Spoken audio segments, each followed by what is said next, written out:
네, 오늘은 이사야 39장 1절에서 8절 말씀을 가지고 믿음으로 바벨론의 유혹을 이기자, 이런 제목을 한번 붙여봤습니다. 언젠가 그 넌센스 퀴즈에 악한 사단 마귀가 다니는 길은 무엇인가, 이런 퀴즈를 본 적이 있어요. 그것은 이제 물론 에베소서 우리가 4장 20절에 보면은 마귀에게 틈을 주지 마라 그래요. 그래서 마귀는 틈이라는 길을 통해서 다닌다는 거예요. 이 틈을 우리가 원문을 해석해 보면 헬라어로 포토스라 해가지고 가능성, 기회를 주지 마라는 거예요. 그리고 히브리적으로는 우리가 에르바 해가지고 벌거벗은 나의 하체, 수치를 보이지 마라는 거예요. 그게 바로 틈을 주지 말라는 얘기입니다. 그러니까 우리가 신앙생활 하다 보면 무엇이 잘 되었을 때 또는 무슨 일이 안 됐을 때 우리가 잘못하면은 우리의 수치가 드러나고 우리가 틈을 주게 된다는 것입니다. 그래서 특히 우리가 그 신명기에 보면은 광야에서 너가 배불렀을 때, 너가 집을 짓고 내 소와 양이 번성했을 때, 그리고 내 소유가 다 풍부하게 될 때 내 마음이 교만하여 내 하나님 여호와를 잃어버릴까 염려하노라, 이렇게 말씀하고 있습니다. 왜 이 얘기를 하냐면 오늘 우리가 본문에 이 히스기야 왕의 모습이 바로 그렇습니다. 히스기야 왕은 아수르 이업과 이제 병들어 죽음의 위기에 처한 거예요. 지금 아들이 없어요. 물론 이제 병이 낫고 나서 이제 얼마 후에 아들을 얻고 이제 므낫세가 14살의 왕으로 즉위를 하니까 지금 아들도 없는 거예요. 그런 상태에서 이제 하나님 앞에 하나님께서 전적인 은혜로 아수르 군사들이 이 예루살렘을 에워쌌지만 하룻밤에 18만 5천 명이 죽는 것입니다. 한 방에. 우리가 이미 이사야 37장 36절에 나와 있는 것처럼. 그리고 아수르 왕 사네립이 자식의 반역으로 죽습니다. 그리고 이제 히스기야 왕이 이제 죽음을 앞두고 하나님 앞에 기도했더니 하나님이 선지자를 통해서 내가 너의 눈물을 보았고 너의 기도 소리를 들었느라고 그래요. 이 하나님의 기도를 응답받고 생명이 15년이나 연장이 됩니다. 그리고 해의 그림자를 10도나 물러가게 한 거예요. 여러분들이 이걸 목도했다 생각하고 있어요. 그러니까 히스기야 왕의 입장은 대단한 기적을 경험한 것입니다. 하나님의 엄청난 능력을 목도한 거죠. 그때 때마침 이제 주변 정세는, 여기 봐보세요. 우리가 세계 지도를 볼 때 이 중동을 중심으로 보면 우리가 비옥한 땅, 초승달 지대라고 그러잖아요. 티그리스 강이 있고 유브라데스 강이 있고 이쪽으로 이 아수르가 엄청나게 이렇게 발전한 거예요. 그리고 이제 이 지중해를 타고 내려오면 이제 여기가 나일강으로 해서 이집트가 있잖아요. 그러면 이 아수르가 여기가 큰 대국을 이루고 있는데 여기 티그리스 강 밑에 유브라데스 강 쪽에 이제 바벨론 나라가 이제 다시 이제 생성돼 가는 거예요. 지금 정세가 그래요. 근데 당시에 바벨론 왕 무로닥 발라단 2세는 BC 721년, 그러니까 우리가 722년에 북이스라엘이 멸망하잖아요. 그러니까 멸망과 더불어서 바로 그 다음 해부터 710년까지 12년 동안 통치하다가 아수르 왕 그 사르곤 2세에 의해서 왕위가 박탈당해요. 그러니까 그때만 해도 이 아수르가 가장 강대국이에요. 그 후에 BC 703년에 다시금 우리가 바벨론 왕 무르닥 발라단이 왕위에 회복하였지만 이 아수르 왕 사네립에 의해서 추방되어서 엘람 지방에 피신해 있었어요. 그러니까 지금 이 바벨론 왕 무르닥 발라단은 어떻게 해서 이제 틈을 타가지고 이 아수르를 물리치고 자기가 한번 세계를 제패하고 싶은 마음이 있는 거예요. 그런 이제 이 무르닥 발라단이 마치 그때 히스기야 왕이 병들었다는 얘기를 들어요.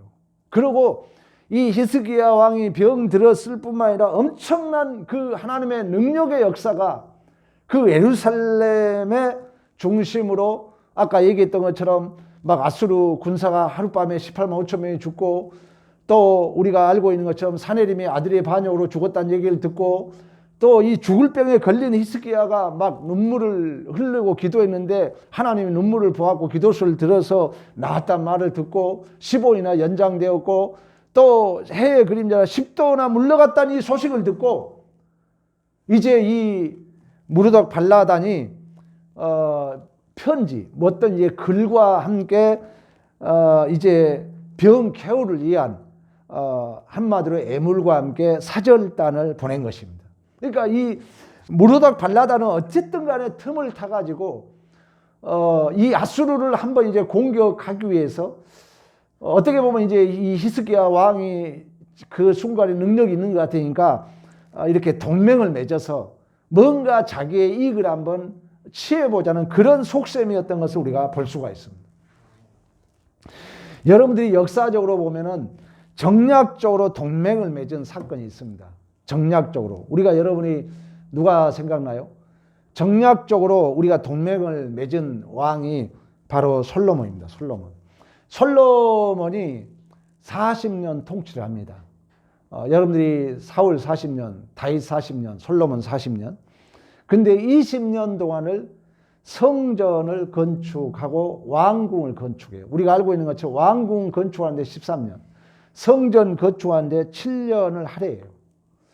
그때 이제 하나님이 이제 그 솔로몬에게 나타나서 뭘 하냐면, 이제 이곳에서 하는 기도에 내가 눈을 들고 귀를 기울인다 그래요. 하나님이. 그러면서 뭘 하냐면 내 이름과 내 눈과 내 마음이 항상 여기 있으리라 그래요. 그러면서 하나님이 뭘 하냐면은 내 율례와 법도를 지키면은 내 나라와 왕권이 견고하리라.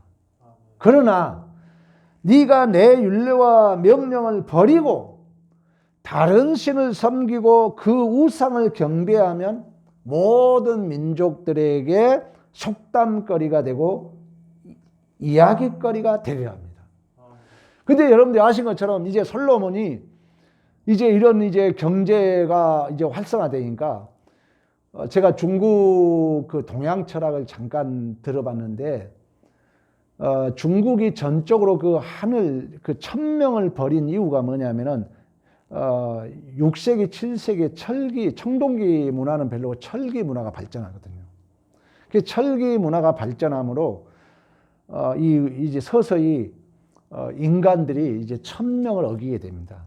그래서 이제 거기에 이제 공자와 노자와 인본주의, 윤리도덕의 한마디로 이제 논어, 맹자 뭐 이런 것들이 이제 발전하게 돼요. 그런 것처럼 이 솔로몬이 결국 이제 이방 여인과 정략 결혼해요. 우리가 알고 있는 것처럼. 그러므로 말미암아 우상 숭배로 왕국의 몰락과 여러분들이 아신 것처럼 결정적인 이제 분열의 결정적인 요인이 됩니다. 우리 열왕기상 한번 찾아보겠습니다. 열왕기상 11장.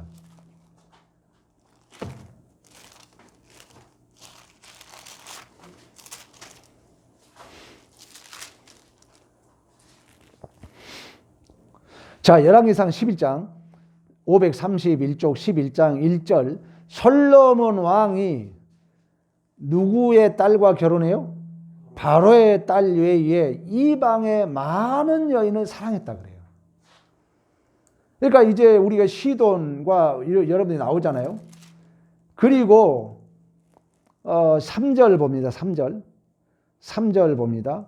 3절에 보면 왕은 후궁이 700명이요.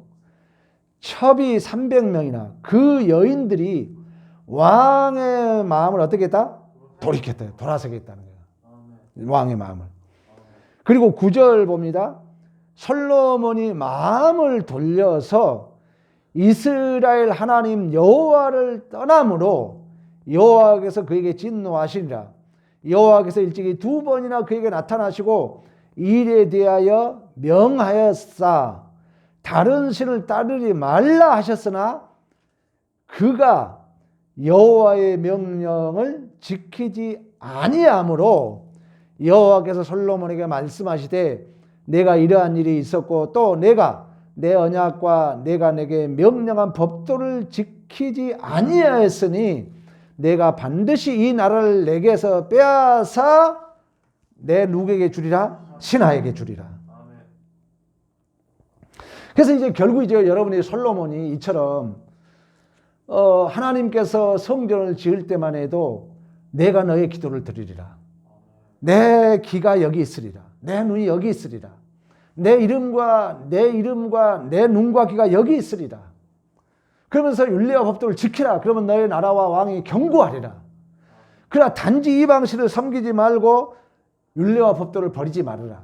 근데 이제 솔로몬이 이러한 이제 정략적 결혼을 통해서 결국 이제 그 여인들로 말미암아 왕의 마음이 움직여졌고 결국 이제 온갖 이방 이제 신들이 들어오게 돼요. 여러분들이 이 당시에 고대에는 나라마다 우상의 수호신이 있었어요. 그러니까 나라와 동맹을 맺는다는 것은 반드시 그 우상에 들어오게 되어 있습니다. 그래서 이제 바로 우리가 오늘 본문에 이 무르닥 발라단도 그런 어떤 원리로 그런 어떤 정치적 경제적 목적을 가지고 이 히스기야가 병들었단 말을 듣고 또 그 병든과 동시에 엄청난 그 하나님의 능력이 그 예루살렘에 임했다는 그 능력을 듣고 그가 하나님을 알고 하나님을 만나는 목적이 아니라 정치, 경제적, 군사적 목적을 가지고 어떻게든지 이 히스기야 왕하고 동맹을 맺어서 힘의 원리로 아수르를 한번 제패하고 싶은 이런 마음으로 애물과 어떤 글과 사신들을 보냈다는 거예요. 너무나도 우리가 알 내용이잖아요. 여러분, 역사는 사실과 진실이 다르다는 얘기가 있어요. 그래서 우리가 이 교회도 마찬가지고 교회도 어떤 사실이지만 거기에 그 숨겨져 있는 진실, 투루스라는데 진실, 진리를 우리가 바로 해석하지 않으면 오해가 생깁니다. 이 역사를 해석할 때 사실보다도 이 해석이 다 다르다는 거예요. 예를 들면 우리가 이순신을 우리가 생각했을 때 우리나라는 이 역사는 정치적, 경제적, 군사적 승리자 중심으로 해석을 하는 거예요. 그러니까 역사의 해석은 이 객관성이나 공정성이나 독립성이 기대하기 힘들어요. 우리가 이순신도 마찬가지. 우리나라의 영웅이지만 일본에서는 아주 참 또 그렇잖아요. 또 일본과 우리와의 그 어떤 역사 관계도 여러분들이 이해하신 것처럼. 그러나 이 성경의 역사는 모든 것이 하나님의 주권적인 역사인 줄로 믿습니다. 그러니까 우리가 이 성경을 해석할 때 잘못하면은 우리도 어떤 그 환경과 조건에 따라서 당시 일반 그 역사가 정치, 경제, 군사 그리고 승리자 중심으로 주관적 그 해석을 함으로 말미암아 객관성, 공정성, 독립성을 우리가 기대하기 힘든 것처럼 우리도 잘못하게 되면은 우리가 어떤 사건을 해석할 때 그럴 수 있다는 거예요. 그러니까 지금 사실 이 무로닥 발라단이나 히스기야나 그런 어떤 하나님 중심적으로 이 사건을 본 게 아니라 정치, 경제, 군사적으로 어떻게 좀 자기에게 이익을 한번 볼까 이런 관계로 동맹을 원하는 거죠. 우리가 인간관계, 교회 생활에 가장 여러분 어려운 게 뭔지 아세요? 교회 생활이 잘못하면 자기의 이해의 관계와 목적을 이유와 조건으로 교회 생활을 할 수가 있습니다. 이렇게 되면은 우리가 잘못하면은 관계 중독에 빠질 수가 있어요. 그런 사람들은 자기가 해야 할 책임과 자기가 해야 할 공동체적인 의무에는 정직하고 진실하지 않아요. 그래서 오직 자기가 원하는 목적, 자기가 원하는 이해관계에만 관심이 있는 거예요. 그래서 내가 그 공동체 안에서 감당해야 할 책임과 의무는 소홀히 하는 거죠. 그래서 오직 내 목적 중심으로 내 이해관계로 모든 걸 해석하는 거예요. 그러니까 저도 교회 생활하다 보면 많이 느끼거든요. 난 누구한테 뭐 달란 적 없고요. 뭐 그런 적 없는데 떠날 때 보면 자기가 한 것만 얘기를 해요. 그 공동체 전체적인 것을 보지 못한 거죠. 우리의 신앙생활이 잘못하면 그럴 수 있다는 거예요. 오늘 우리가 이 무로닥 발라당이나 히스기야도 마찬가지예요. 하나님과의 관계 속에서 특히 히스기야 왕은 자기의 책임이 무엇인가, 자기의 의무가 무엇인가, 하나님과의 인격적 관계를 먼저 생각한 게 아니라 정치, 경제, 군사적 자기의 목적, 자기의 이해관계. 이 무르닥 발라단도 그런 마음으로 사신을 보내고 애물을 보내고 글을 보내고 또 히스기야도 그러한 유혹에 잠시 넘어갔음을 우리가 본문을 통해서 볼 수가 있는 것입니다. 그래서 이제 이 히스기야 왕은 그런 차원에 있다 보니까 이 무르닥 발라단이 애물을 가져오잖아요.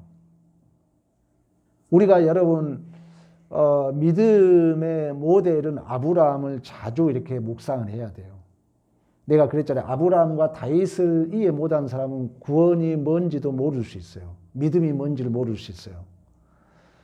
아브라함은 믿음의 조상이라고 그래요. 믿음의 모델이라는 거예요.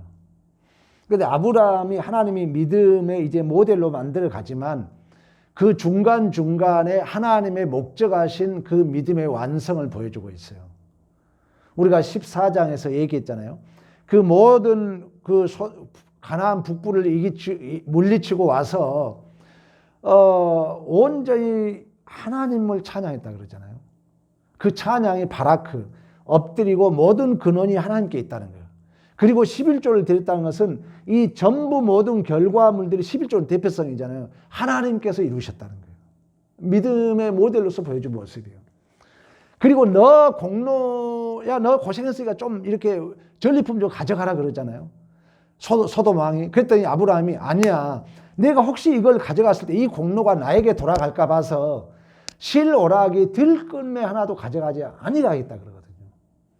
근데 오늘 이제 우리가 히스기야 왕은 이 무로닥 발라단이 뭔 사신도 보내고 이렇게 애물도 가져온 거예요. 그 애물에 관심 있는 게 아니라 의원 중에 여러분 제가 그런 얘기 했잖아요. 교만은요 자랑하고 싶은 거예요. 물론 다양하게 해석할 수 있겠지만 교만은 내가 높아진 거 아닙니까? 그러니까 이 무르닥 발라단이 이걸 보냈단 말 듣고 히스기야가 이제 어깨에 힘이 들어간 거예요. 그래서 자기가 이렇게 좀 높아진 걸로 착각하는 거죠. 사실 하나님 앞에 보면은 우리가 이미 여러분 해왔잖아요. 그 하룻밤에 18만 5천 명을 하나님이 그 아수르 군세를 죽였다는 것은 누가 했다는 거예요? 하나님이 했다는 거 아닙니까? 성경은 불가능을 가능케 했다는 것은 그 사람이 똑똑해서 했다는 게 아니에요. 우리가 가나안 북부 4개국을 아브라함이 종 318명으로 이겼다는 것은 하나님이 했다는 거거든요. 기드온 용사 300명이 12만 5천 명을 아수르 그 미디안 군사를 물리쳤다는 것은 하나님이 하신 줄로 믿습니다. 그리고 이 히스기야도 그런 해석을 해야 된다는 거예요. 우리가 역사를 얘기할 때 경제적, 군사적, 정치적 이렇게 승리자 중심으로 볼 게 아니라 하나님 중심적으로 봐야 되거든요. 근데 그리고 금방 우리가 38장에서는 눈물로 기도했던 그 히스기야가 새카맣게 그건 잊어버리고 모든 것이 하나님의 은혜였음에도 불구하고 이제 옆에서 이렇게 부추기니까. 그래서 우리가 교회에서 칭찬받을 때 중요하고요. 무엇을 했을 때 중요합니다. 잘못하면은 섭섭마귀가 들어온다 그러잖아요. 그래서 자꾸 내를 좀 자랑하고 싶고 인정하고 싶고 교회라는 것은 여러분 예수가 이 교회를 얘기할 때는 예수님이 교회에 오셔가지고 십자가에서 구원을 이뤘다는 것은 또 다른 말로 말하면은 우리 모든 자의 우리가 주님과 함께 목배임을 당한 자들이에요. 교회는 우리의 예수의 몸으로 우리가 들어와 있거든요. 그러니까 예수가 머리고 우리는 그 예수의 몸으로 들어와 있어요. 그래서 교회는 지극히 작은 자로 내가 보이는 것입니다. 왜? 나는 내 일개 객체로 존재하는 것이 아니라 어떤 사람은 손 역할, 어떤 사람은 발 역할이에요. 근데 우리가 발이 공은 차지만 박지성이가 공을 잘 찬다고 얘기한 것처럼 오직 주님 손 교회만 드러나는 거예요. 근데 그 교회가 예수이기 때문에 하나님만 드러나는 거예요. 나가 안 드러나는 거예요. 그래서 우리 교회가 작은 자로 보이는 것입니다. 작은 자로. 그래서 우리가 우리 이제 산상복음에 나옵니까? 작은 자를 실족하지 말라는 거예요. 실족시키지 말라는 거예요. 이때 이 작은 자는 교회 공동체 안에 이웃도 작은 자이지만 또 나도 그렇게 작은 자예요. 나도 예수 안에 한 몸으로 들어와 있기 때문에 나라는 객체는 없는 거예요. 나는 예수의 몸에 어떤 사람은 입으로, 손으로, 발로 보이지 않는 내장, 오장, 육보로 이렇게 들어와 있기 때문에 때로 우리가 숨겨질 수 있고 나는 죽어라 고생은 하지만은 그 영광을 받으신 분은 그 존재이신 그 한 몸 되신 그 실존이신 실체이신 하나님이 영광을 받으신 줄로 믿습니다. 근데 이걸 이제 모르니까 이 히스기야 왕은 자랑하고 싶은 거예요. 그래서 이제 틈이 벌어지는 거죠. 또 그걸 이 무로닥 발라다는 그걸 노렸고요. 그래서 이제 자신의 창고를 보여주고 국력을 과시하고 내가 이걸 보면서 교만은 자랑하고 싶다. 나도 이렇게 자신을 봐도 그래서 제가 아주 엄청 기도해요. 자랑하고 싶어요. 그래서 우리가 사랑은 교만하지 않고 자랑하지 않는다. 고린도전서 13장에 말씀하고 있는 것처럼. 그래서 이제 이 히스기야가 자기도 대등한 파트너임을 이제 자랑하는 그 교만, 그리고 무례함, 실수, 수치를 드러낸 거예요. 틈이란 건 뭐라 했어요? 벌거벗다, 수치, 하체 이렇게 해석이 돼요. 틈이 벌어진다는 것은 어떤 기회도 얘기하고 있지만 나의 허물이 보여졌다는 거예요. 그래서 우리가 이 뭔 일이 잘 됐을 때 또 어려운 일이 있을 때 그때 내 약점이 드러날 틈이 벌어질 수 있기 때문에 우리가 조심해야 됩니다. 그래서 이제 그때 하나님이 히스기야에게 이 이사야 선지자를 통하여 하나님과 바벨론과 또 분명한 그 하나님과 본인 히스기야의 관계를 설명을 해줍니다. 어디서 온 사람이냐 물어요. 그랬더니 히스기야 뭐라고? 바벨론에서 왔다 그래요. 바벨론은 여러분 바벨, 혼란하다, 섰다라는 유래를 가지고 있습니다. 그리고 이 바벨론은 바벨탑에서 내가 유래됐다 그랬잖아요. 힘의 원리이고 죄와 사망과 멸망을 상징합니다. 이제 이 바벨이 어디서 등장하냐면 창세기 보면 노아의 자손 중에 함이 있잖아요.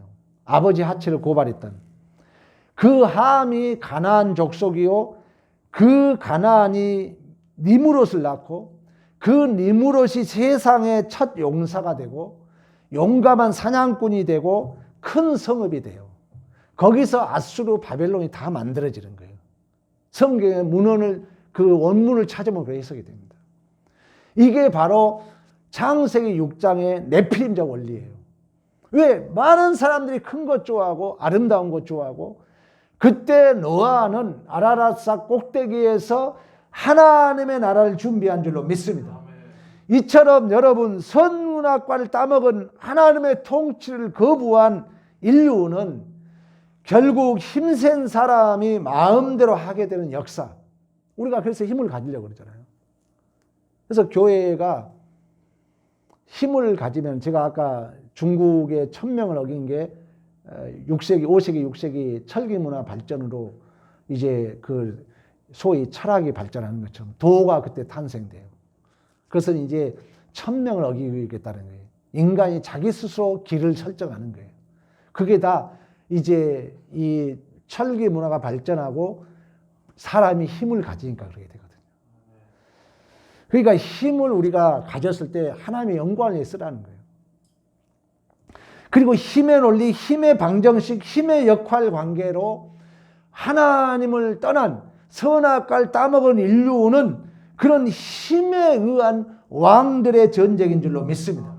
그래서 우리가 바벨론은 계시록에 가면은 음탐한 땅의 음료, 가증한 것들이 어미, 귀신의 처소, 각종 더러운 것이 모이는 곳, 또 각종 더럽고 가증한 새들이 모이는 곳, 이렇게 얘기를 하고 있습니다. 그러니까 지금 이 히스기야에게 이사야가 다시 한번 각인시켜줘요. 우리가 여러분 다시 이사야 본문으로 돌아옵니다.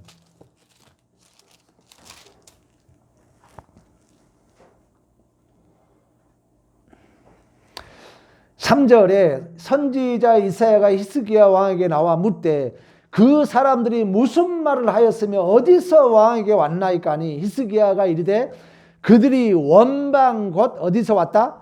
바벨론에서 왔다. 그렇게 얘기를 합니다. 그러니까 바벨론왕 무로닥 발라다는 이처럼 히스기야에게 뭘 가졌다는 것은 힘의 원리, 정치, 군사, 경제적 동맹을 맺는 것입니다. 여기 유혹에 결국 이제 하나님을 자랑하고 하나님을 증명해야 할 이 히스기야마저도 말려드는 거예요. 이 말려드니까 하나님을 의지하고 여러분 하나님을 자랑하고 하나님을 증명할 자가 세상적인 힘의 원리를 의지하다 보니까 힘의 원리에 내가 포로가 되는 것입니다. 여러분 돈을 쫓게 되면 돈의 포로가 돼요. 많이 경험하잖아요. 지금 당신들이 그래서 오늘 본문에 얘기하잖아요. 이제 모든 것들이 여러분 말씀하잖아요. 바벨론으로 옮겨가 될 것이다. 남은 것이 하나도 없으리라. 이것은 뭐냐면은 우리가 세상을 의지하게 되면 세상은 힘의 원리니까 우리를 약하게 만들고 그 힘의 원리는 그 힘센 자는 주인이고 힘이 약한 자는 종인 줄로 믿습니다. 제가 여러분에 얘기했잖아요. 세상의 원리의 대표적인 우리의 모델로 제가 그런 얘기했잖아요. 15세기에 영국에서 종주권 언약이 발견된 거 얘기했잖아요. 우리나라 인조 시대에 여러분 추노에 대한 얘기했잖아요. 힘의 원리예요. 힘 있는 자가 그 딸 같은 어린 이제 14살, 15살 먹은 애들 자기 아내로 삼는 거예요. 그래서 그 부모가 도저히 견딜 수 없어서 종으로 팔려간 신세지만 도망을 가요. 그 딸을 데리고. 이게 여러분 웃을 일이 아니고 뭐 먼 산 쳐다볼 일이 아니에요. 힘의 원리가 그렇다는 거예요. 그래서 당신이 힘을 의지하고 거기에 동맹을 맺기 때문에 모든 게 잡혀간다는, 포로 끌려간다는 거예요. 그래서 우리는 이 힘의 원리에 또 종이 돼가지고 나도 남들처럼 더 많은 걸 가지려고 그러잖아요. 저는요, 한 3, 4개월 전에 하나님 앞에 응답 받았어요. 물론, 왜 저도 인간인데 세상적인 욕심이 없겠습니까? 그러나 저는 개인적으로 하나님, 제가 양 설교 한 번, 목자 설교 했잖아요. 그때 하나님이 새벽에 기도하는데 음성이 들려오더라고. 야, 너는 내 양이야. 양은요, 자기의 존재에 대해서 자기가 책임 안 져요. 목자만 따라가면 되는 거예요. 근데 우리는 내가 모든 걸 준비하려고 그러거든요. 근데요, 살만 하면 간다고 그러잖아요. 억울합니다, 그런 사람들은. 여러분, 오늘을 제가 그러죠. 최선을 다하고. 오늘을 하나님 앞에 정직하고 진실하고. 오늘 하루를 마무리했을 때 하나님 잘 살았습니다 고백이 있기를 축원합니다. 최고의 행복자예요. 그렇지 않으면 끌려가요. 그래서 이 약속이 우리가 알고 있는 것처럼 586년 이제 바벨론에 의해서 지금 와서 이렇게 아유 병문안 온 것 같지만 불과 이제 몇십 년 후에 이 예루살렘이 완전히 멸망합니다. 그래서 70년 동안 완전히 바벨론에 끌려가요. 그때 1차, 2차, 3차 끌려갑니다. 마지막 왕 시드기야 왕은 자식이 자기 앞에 죽고 두 눈이 뽑힌 채로 끌려가요. 이처럼 이 힘의 원리는 우리의 눈을 어둡게 하고 우리의 마음을 어둡게 하고 하나님을 못 보게 한다는 거예요. 그래서 우리가 말씀을 듣고 기도하고 영적으로 깨어 있어야 할 줄로 믿습니다. 근데 이 히스기야 왕 그걸 끝까지 모르고 8절 봅니다. 8절. 히스기야가 이사야에게 이르되 당신이 이른 바 여호와의 말씀이 좋소이다 하고 이르되 내 전에는 평안과 견고함이 뭐하리라? 있으리라. 이게 속는 거예요. 힘의 원리.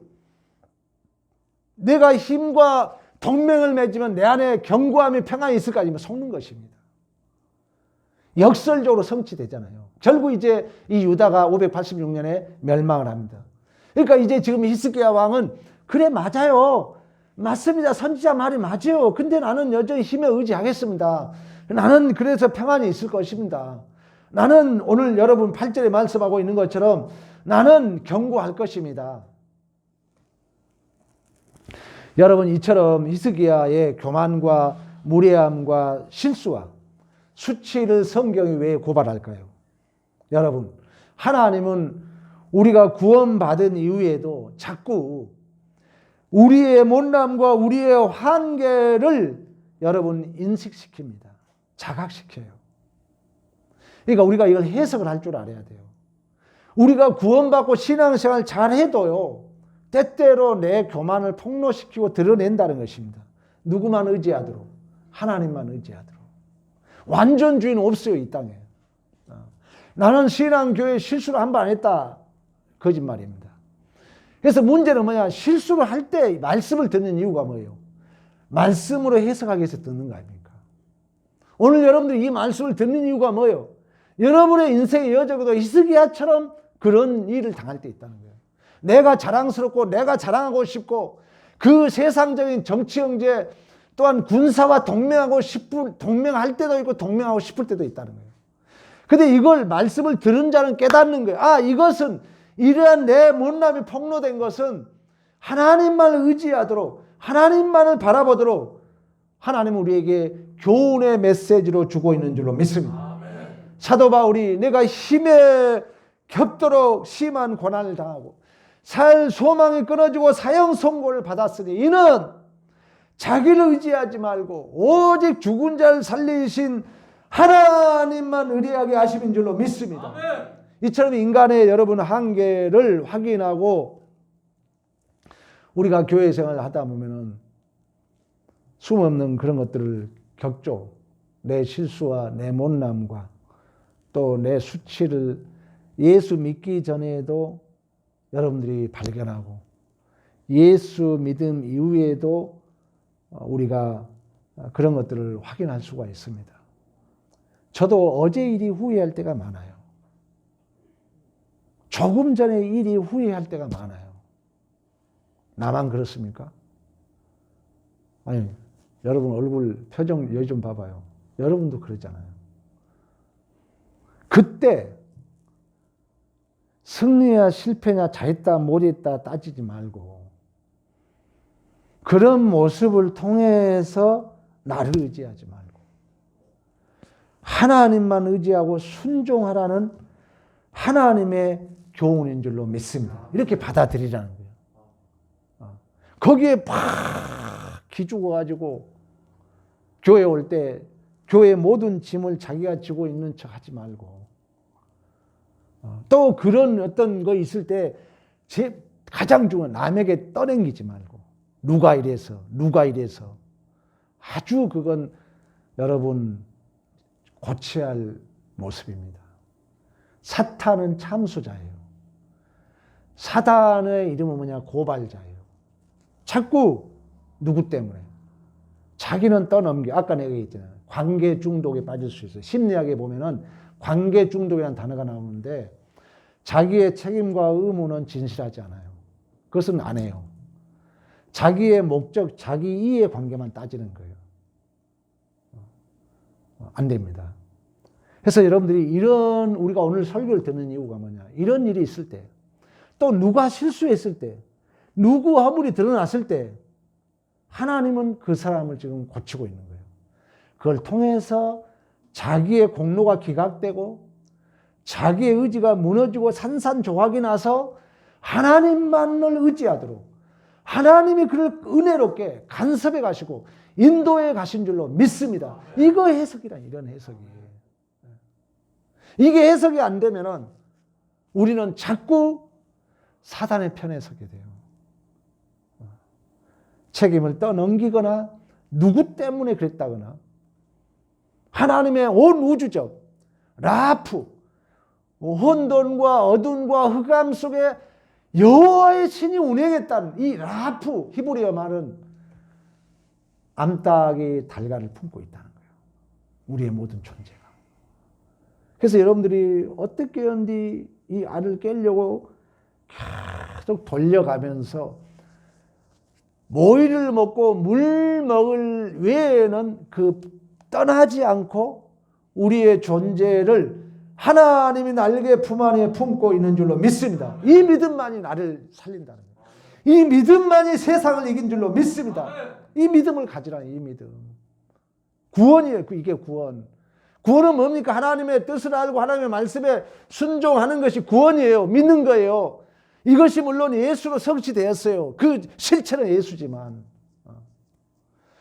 그래서 우리가 사도 바울이 로마서에 보면은 환난은 인내를, 인내는 연단을, 연단은 소망을 이룬 줄 알미라고 말씀했던 것처럼 욥이 수없는 실수와 그 고통과 어려움 속에서 그가 나의 가는 것이라 하시라니 그가 나를 단련한 후에 내가 정금같이라 오래 말씀했던 것처럼 내가 잘난 척 못난 척 자기 의를 변명했던 욥이 하나님을 바로 알고 내 손으로 내 입을 가리나이다.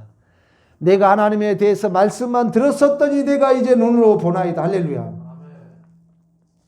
여러분 이러한 교훈을 이해하고 따르는 자들은 성경에 보면 다 승리자로 성경에 기록되어 있습니다. 물론 결과적으로 보면은 가룟 유다도 후회를 해요. 사울도 후회를 해요. 사울이 여러분 다윗을 죽이려 하지 않고 후회해요. 야, 네가 나보다 낫다 후회해요. 돌아오지 못합니다. 왜? 진리가 없으니까.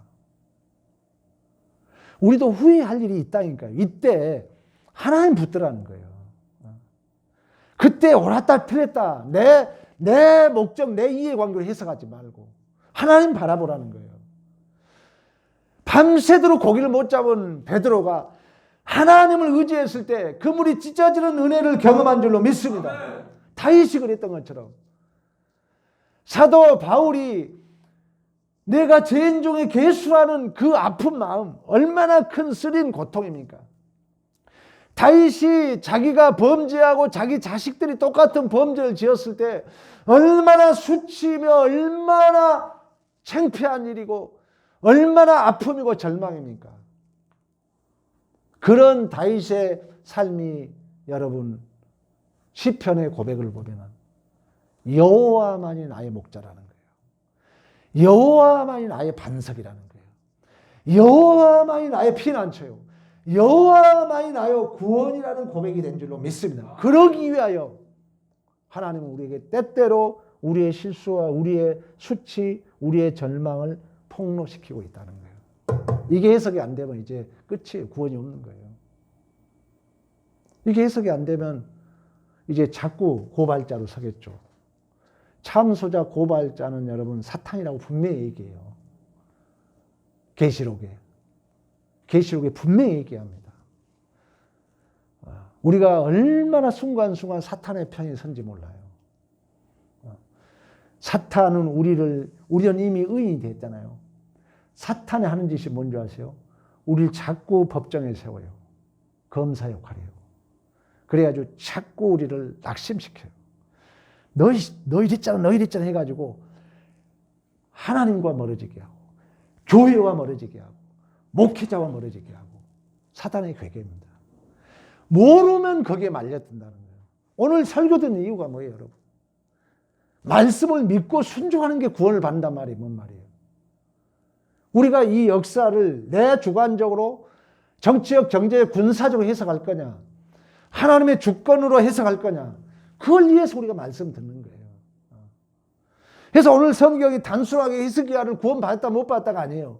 이걸 폭로시킨 이유는 여전히 우리의 인생의 여정에도 이러할 때가 있을 때 우리가 낙심하지 말고 절망하지 말고 잘했다 못했다 따지지 말고 나를 포기하고 내가 부서지고 내 의지의 공로가 기각되고 하나님만을 의지하도록 하나님께서 우리에게 교훈하신 줄로 믿습니다. 여러분들이 경험하는